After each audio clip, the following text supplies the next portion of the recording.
time. It's funny. Okay, welcome back to Very Selfish Women. I'm Lisa Russell, this is Sierra Gertson, this is Alana Sukit, and we are a team of three here to talk to you about how to learn to self-love and self-respect yourself through self-care. That's what we're all about. And today, it's the middle of the holiday season, and today I want to talk about move it, move it. I want to talk a little bit about exercise and what that looks like for you guys during the holiday season. Do you ramp it up? Do you pull it back and say, oh, this is a season of relaxation?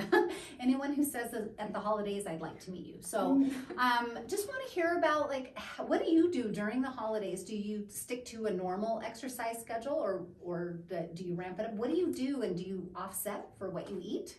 I mean, so during the holiday season, I think it's really hard to keep on schedule to what we're used to doing, because we're doing 8 million other things, because I'm wrapping presents and I'm doing this and that. So we definitely change up our routine, but we're still gonna get exercise. So this morning I took Hank and Mabel both for a walk.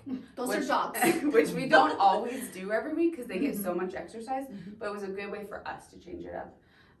We went swimming last night. So we've definitely done different things during the week, but I'm not as structured with, per se, my treadmill workout or my lifting or anything like that. And I think it's good to keep in mind trying to get exercise while doing other things. So you're already shopping, you're already going to the stores, you probably already have to park far out anyway because they're packed. But just getting those extra steps in, do a couple extra laps around the mall, do a couple extra laps if you're in Shields, things like that, where you can get more exercise without kind of killing yourself to do the exercise.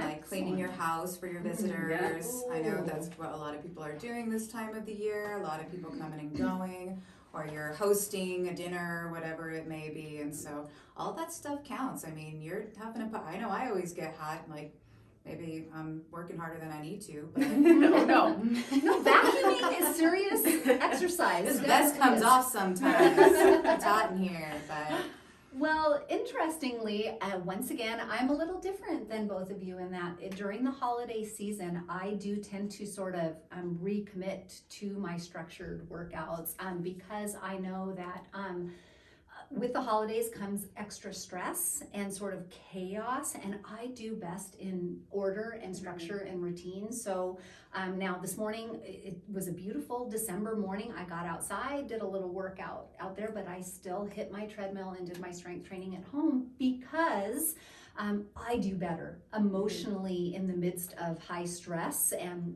family issues and different things when I'm on track. And for me, getting a good sweat on and sort of getting that endorphin rush is one of the best things that I can do for myself. Especially if you have the time. If it's not putting you out to be able to still carve that time into your day. Again, there's the busyness. If you're tired at the end of the day, you did something. And so to remember that, but also I think a lot of people have that notion that they're going to, hit it in January and that. And it's a lot easier, I think, if you try to keep some sort of a routine through December. Don't completely indulge in the, indulgences of everything and then think that you're gonna be successful when January comes and it's just going to click, because it becomes that much harder if you just let it all go instead of if you at least stay mindful of it. If you have time, make it happen, but if you don't, to also not feel guilty, to take that less stress off of yourself and to know, okay, I'm not choosing to lounge and eat chips on the couch instead of go to the gym. I have to get all of these things done so I'm mentally stable and don't have meltdown through Christmas. Right, I think that's a good point. Yeah. And it's a season of great joy and great stress. There's no doubt about that. And I think setting yourself up again for success, whatever that looks like for you. My mama taught me when I was growing up that it's easier to keep up than to catch up. And it's one of the things that I use as one of my mantras every day as far as exercise go. I used to, during the holiday season, I used to really struggle. I don't know if either of you have ever dealt with this, but when I would go to a holiday party or I would eat extra goodies or, just even if my eating wasn't right on track the way I wanted it to, the next day I would sort of punish myself with harder workouts and just really do an extra half an hour on the treadmill to make up for that little piece of pie or whatever it might have been. And I've had to work very hard in my own life and on my own journey to get out of that mindset and allow myself to have some balance and moderation, and to exercise sort of as just part of my self-care instead of punishment.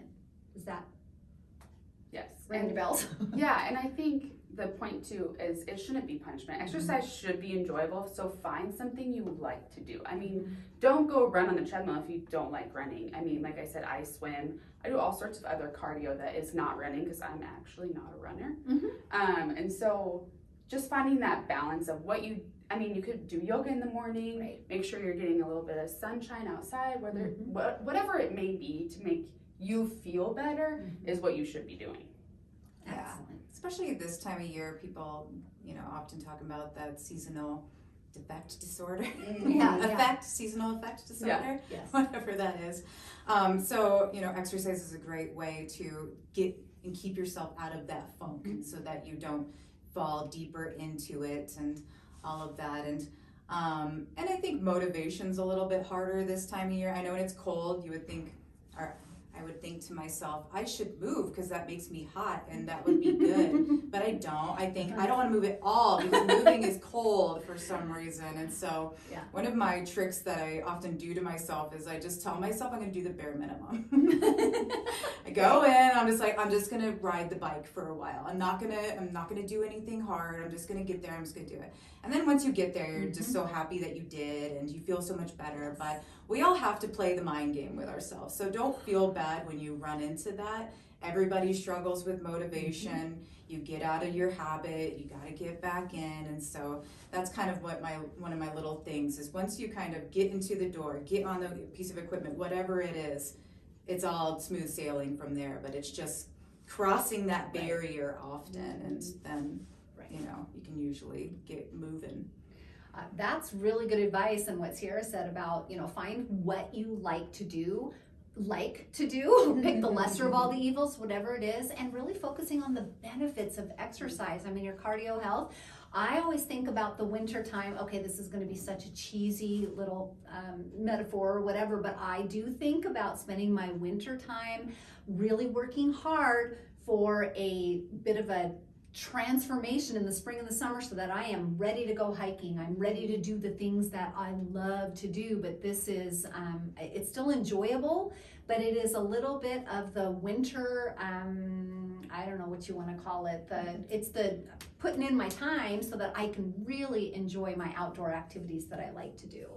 And then I also think making sure that you're exercising at your own fitness level. Do not compare yourself to people who are next to you. It's about you, and it's about your own road and helping yourself to feel the best that you possibly can.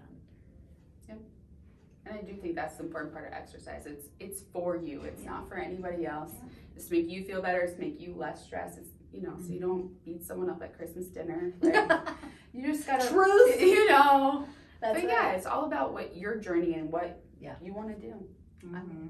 And you've seen those signs. I used to see them when I was in college. Is you're still lapping the person on the couch. So even if you don't feel like you're doing that much, you're doing more than you would be doing nothing. And so giving yourself that appreciation for doing anything at all and keeping going. Everybody's got to start small and work their way from there. And the more you enjoy it, you find it for yourself, the more you're going to continue doing it. If not, just like anything, you're not going to keep it going. So. Right. Claim those victories, even if they're the small victories. And like you said, sometimes walking in the door or hopping on your bike or getting outside, those are the victories. So, okay. Well, I think that's all we have for you today. So we will see you again next time for The Very Selfish Women. I'm Lisa Russell signing off. Good night. Good night. I better be on there.